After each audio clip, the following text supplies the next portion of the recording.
Hello hi नमस्कार ओडिशार सबु सिने प्रेमी भाई और भौणी मानू आम ओडिया सिनेमा चैनल को स्वागत करुछि।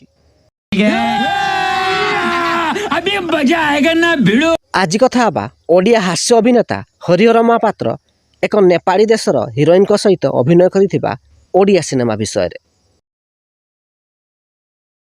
2013 मसीह रिलीज होइतिला एक ओडिया सिनेमा जार ना रही रुंकु झुमाना।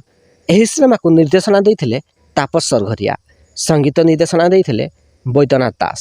एही सिनेमा रे हरिहर महापात्र मुख्य नायक भाव में अभिनय करिसंती।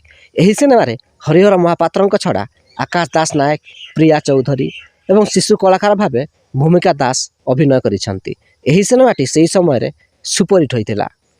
तेबे सबुठारु बड़ कथा हला एही सिनेमा रे एक नेपाल देशर नायिका अभिनय करिसंती। एही नेपाल देशर नायिका नाम रही सौजन्या। एही सिनेमा रे से हरिहर महापात्रଙ୍କ नायिका भाव में अभिनय करिसंती। नेपाली कोन कहछ मते? हां नेपाली कोन कहछ? मु को नेपाल रो उड़ी आसे ए गारे जन्म होइছে मो मां। तेबे मुख्य नायक भाव में अभिनय करिथिबा ओडिया अभिनेता हरिहर महापात्रଙ୍କ एही सिनेमाटी आपनकु केमिति लागिथिला कमेंट बॉक्स रे निश्चिंत जणांतु एवं वीडियो पसंद आस्तिले लाइक शेयर एवं चैनल टी को सब्सक्राइब करंतु।